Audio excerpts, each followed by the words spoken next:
पवित्र ज्ञान अर्थात किताबी ज्ञान बहुत हो चुका। अब मूल ज्ञान के बारे में जानकर अभ्यास करना चाहिए, क्योंकि आगे का काम केवल अभ्यास से ही होना है। मानव का जीवन एक अभ्यास पुस्तिका है। हम आप अपने जीवन में अभ्यास कर रहे हैं। जैसे हम सपने देखते हैं, क्योंकि सपने सच तभी होंगे जब हम सपना देखना प्रारंभ करेंगे। मैं हूं आपका एस्ट्रो फ्रेंड चेतन शास्त्री। एक अद्भुत ज्ञान आपके बीच साझा करने आए हैं। ऐसा ज्ञान जो कि आपके जीवन में सुख और समृद्धि की वर्षा करा देने वाला है। ऐसा ज्ञान जो आपके जीवन में ऋण से मुक्ति करा देने वाला है। ऐसा ज्ञान जो आपके जीवन में विद्या बुद्धि प्रदान करने वाला। ऐसा ज्ञान जो आपके जीवन में रोजगार प्राप्त कराने वाला। और सबसे बड़ा ज्ञान जो आज हर घर की ये कहानी है कि जब वो माता पिता वृद्ध हो जाते हैं, उस वक्त उन बेचारों का कोई नहीं बनता। उनके जीवन में उनका सहारा कोई नहीं बनता।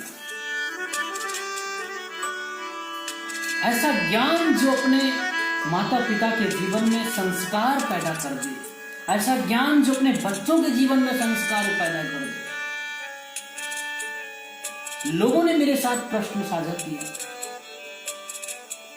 कि शास्त्री जी, मेरे जीवन में ऐसा है कि मैं तो राम बनने के लिए तैयार हूं, लेकिन मेरा भाई लक्ष्मण नहीं हो सकता। तो शायद तेरे पिता दशरथ नहीं हुए भाई, क्योंकि जो प्रोडक्ट जहां से आया है उसका भी मुझे ख्याल रखना होगा।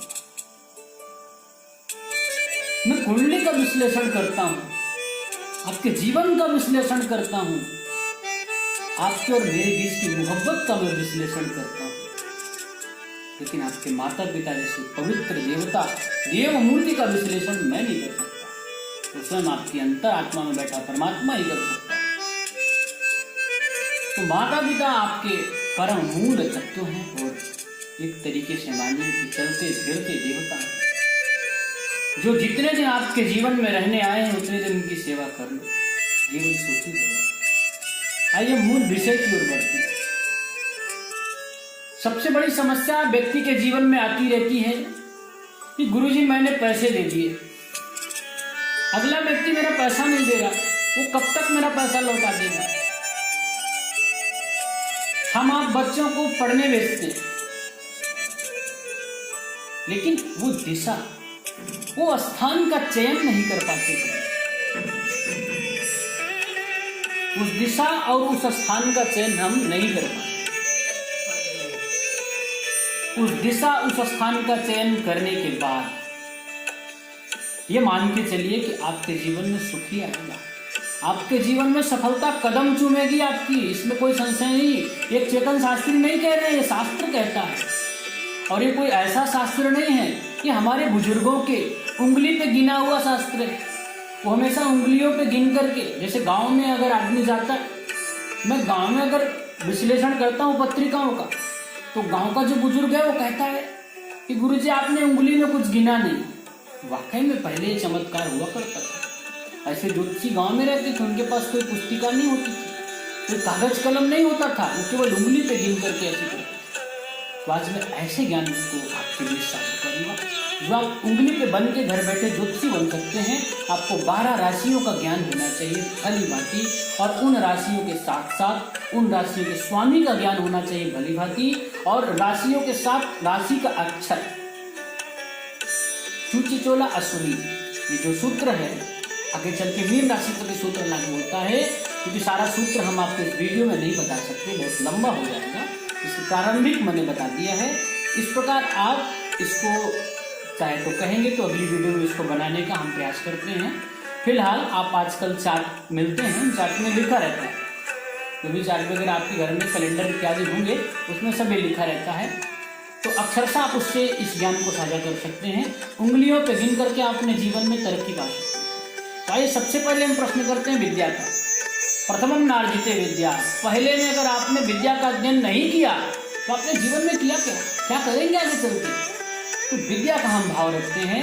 जैसे आपकी राशि मेष राशि, मेष राशि के जातक, आपका नाम अरविंद है, आप अरविंद नाम के जातक हैं और आपका पंचम भाव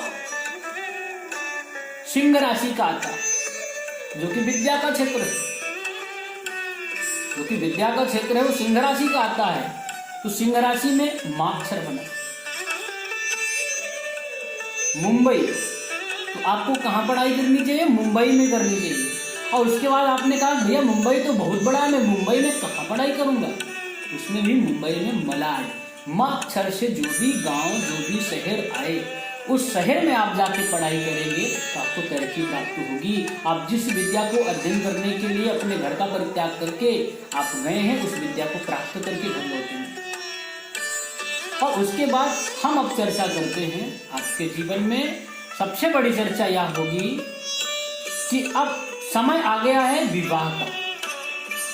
विद्या अध्ययन करने के बाद व्यक्ति के जीवन में विवाह संबंधी समस्या आती है, तो व्यक्ति को विवाह कहाँ करना चाहिए? जैसे अरविंद नाम के जातक हैं, उनकी सप्तम भाव की जो राशि बनेगी वो तुला राशि बनेगी। तुला राशि में राक्षर आता है। अब राक्षर से जो नगर जो मोहल्ले आते रहे उन नगर उन मोहल्लों में, अगर उन नगर उन मोहल्लों से आपके साथ रिश्ते आते हैं तो आप विवाह कर सकते हैं, आपका विवाह उत्तम होगा भगवत कृपा से। और अब बारी आती है रोजगार की। माना कि अरविंद जी को विवाह के बाद विद्या अध्ययन के बाद अब रोजगार की समस्या आ गई, तो रोजगार भाव में यानी कर्म भाव देखना है, पराक्रम भाव देखना है, भाग्य भाव देखना है। पता चला अरविंद जी मेहनती तो बहुत हैं, वो बहुत मेहनत कर रहे हैं, लेकिन उस मेहनत का कोई नजरिया उसको दिखाई नहीं देता। तो सबसे पहले पराक्रम भाव देखना होगा। उनका पराक्रम भाव कौन सा है? मिथुन राशि का, क्योंकि वो पराक्रम कितना कर सकते हैं और पराक्रम किस क्षेत्र में कर सकते हैं। तो मिथुन राशि से संबंधित उनका पौरुष और पराक्रम देखिए, वो किस क्षेत्र का कार्य पराक्रम कर सकते हैं। अब हम कार्य क्षेत्र की बात करते हैं तो मकर राशि से जो भी कार्य आते हैं, जिस क्षेत्र में वो कार्य आते हैं, तो मकर राशि से उनके कर्म का विचार होगा। मकर राशि से उनका कर्म देखा जाएगा कि उनका काम किस नगर में किस मोहल्ले में होना चाहिए। उसके बाद आप भाग्य भाव देख सकते हैं। भाग्य भाव धनुराशि भी आप देख सकते हैं। धनुराशि से भी जो मोहल्ले पड़ते हैं उन मोहल्लों में भी वो जाएंगे तो कार्य उनको अक्षरशः मिलेगा। अब लोग अक्सर प्रश्न किया करते हैं कि अरविंद जी के साथ लाला कुमार जी की क्या बनेगी? क्या इनकी पार्टनरशिप जो है वो अच्छी बन पाएगी? क्या उनकी पार्टनरशिप अच्छी बनेगी? ये चर्चा लोग किया करते हैं अक्सर, क्योंकि पार्टनर की तो कुंडली लेके कोई पंडित जी के पास जाएगा नहीं, क्योंकि व्यवहार के गृह ग्रामे व्यापार के नाम राशि प्रधानत्व जरबे, यानी कि इन सारी चीजों में आपकी जो नाम राशि वो प्रधान है। तो आपकी राशि से, जैसे मेष राशि का जातक कुंभ राशि के जातक के साथ यदि व्यापार करता है तो उसका व्यापार दिन दुना रात चौगुना बढ़ेगा, इसमें कोई संशय नहीं। ये शास्त्री जी नहीं कह रहे हैं, ये कह रहे हैं हमारे बुजुर्ग कह रहे हैं जो हमें इस दुनिया से विदा कर चुके हैं, अलविदा हो चुके हैं, अब हमारे बीच नहीं है, लेकिन उनका ज्ञान आज भी हमारे बीच है जो हम आपके लिए साझा कर रहे हैं। तो इस ज्ञान की चर्चा, ऐसे कई ज्ञान, ऐसे अद्भुत ज्ञान है कि आप घर बैठे ज्योतिषी बन सकते हैं। ज्योतिष एक ऐसा नेत्र है कि जो दो नेत्र भगवान ने हमें दिए हैं, इनको बंद कर लेते हैं तो कुछ दिखाई नहीं देता। हम आपको नहीं देख पा रहे, आप स्क्रीन पे मुझे जरूर देख पा रहे हैं, लेकिन मैं आपको नहीं देख पा रहा। लेकिन जो मेरा ज्योतिष ज्ञान है वो जरूर आपको देख पा रहा है। और ज्योतिष ज्ञान ये कहता है कि भले आपको ज्योतिष आए ना आए, लेकिन इन आंखों को खोल के एक बार जरूर आप आजमाएंगे, अपनी उंगलियों के इस ज्ञान को जरूर आप साझा करेंगे। यदि आपके घर में कैलेंडर नहीं होगा तो पड़ोसी से आप कैलेंडर जरूर मांगेंगे। इस बात पे मैं आपको मजबूर करता हूँ, क्योंकि ज्ञान ही एक ऐसा ज्ञान है कि आपको घर बैठे ज्योतिषी बना सकता है। तो प्लीज इस ज्ञान को शेयर करें, लाइक करें और अपने परिवार के बीच साझा करें, क्योंकि इस बीच साझा करने का मतलब ये है कि आप उसे जरूर सब्सक्राइब करें, क्योंकि परिवार एक ऐसा पड़ाव होता है कि जहां जाने के बाद कठोर से कठोर दिल वहां पिघल करके पानी हो जाता है। एक बार आपका विचार हो ना हो, लेकिन परिवार आपका जरूर सब्सक्राइब करेगा। तो आपसे मेरा अनुरोध है, कृपया इसी प्रकार के ज्ञान पाने के लिए हमारे चैनल को सब्सक्राइब करें और हमें अपना प्यार देते रहें। मैं आपका मित्र भी हूँ, आपका परिवार भी हूँ, और आप लोग अपने घर में रहें, सुरक्षित रहें। और जो आज ये महामारी आई है, इस महामारी के बीच एक मैं छोटा सा संदेश आपको और जरूर बताऊंगा, और इसे आप फॉलो करें तो जरूर नमन है आपको, अभिनंदन है आपको मेरी तरफ से, यदि आप इस नियम का पालन करते हैं तो तहे दिल से हृदय में आपका वास होगा।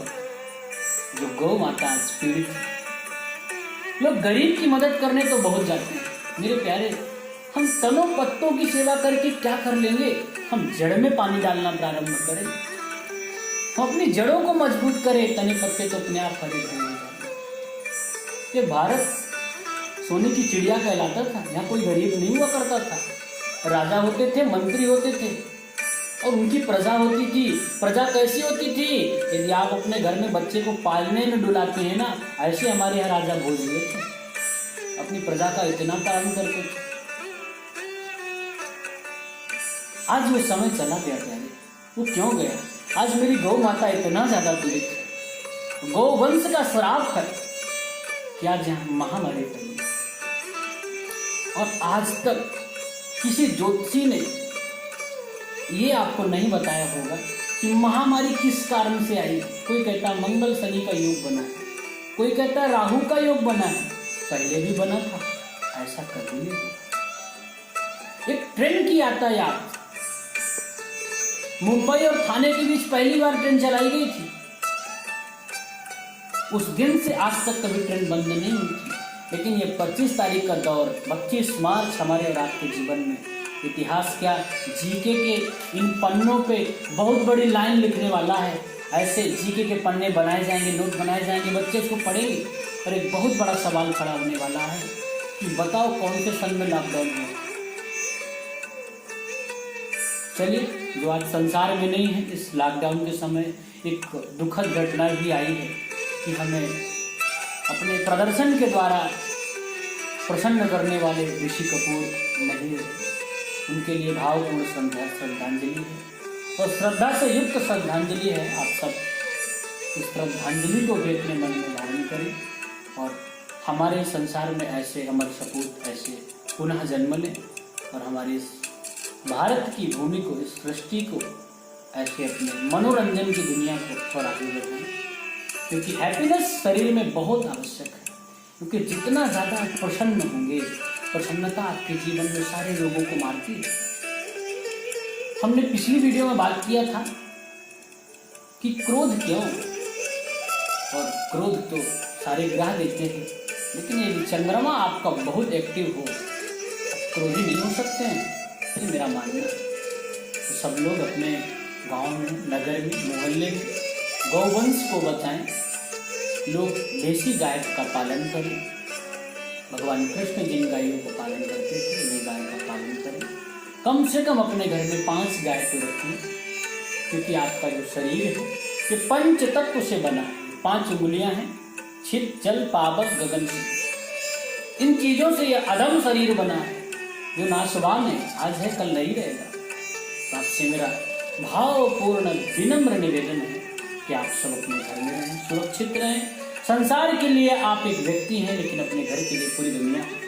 और मेरा यह संदेश अपने हृदय में धारण करें कि गौवंश, गाय माता की सेवा आपके जीवन में, एक बुजुर्ग की सेवा। हमारे यहाँ कोई गरीब नहीं होगा जिस दिन गाय माता परेशान नहीं होगी, उसके अंदर से आशीर्वचन निकलेगा, क्योंकि 33 कोटि देवता उसके अंदर वास करते हैं। 33 करोड़ देवता नहीं होते हैं, 33 कोटि देवता होते हैं। अगली वीडियो में हम देवता के विषय में आपको बताएंगे। ये वीडियो हम धर्म के लिए बना रहे हैं, धर्म के प्रचार के लिए बना रहे हैं, ना कि सब्सक्राइबर बढ़ाने के लिए बना रहे हैं, ना ही पॉपुलैरिटी पाने के लिए बना रहे हैं। इसको केवल बनाने का मेरा उद्देश्य है कि आप सब एक विलुप्त ज्ञान जो ज्योतिषी बताना नहीं चाहता, ये चाहता है कि मेरे ही दरवाजे सब लोग आएं, लेकिन हम चाहते हैं कि आप अपने घर में रहें, सुरक्षित रहें और घर में रह करके इस लॉकडाउन में आप ज्योतिषी बन जाएं। इसलिए हम आपके बीच ऐसे ज्ञान को साझा किया करेंगे। आप मुझे कमेंट में बताएं आपको ये कैसा लगा। प्लीज कमेंट करना ना भूलें। आप किसी भी प्रकार का कोई भी प्रश्न आपको पूछना है आप कमेंट में हमसे पूछ सकते हैं। अगली वीडियो में आपका नाम और आपके कमेंट का प्रत्युत्तर देने का मैं भावपूर्वक प्रयास करूंगा। जितना ज्ञान परमात्मा ने मुझे प्राप्त कराया, भगवान ने दिया है, आप सबका प्यार मिलता रहे। इसी के साथ हरे कृष्णा, राधे राधे।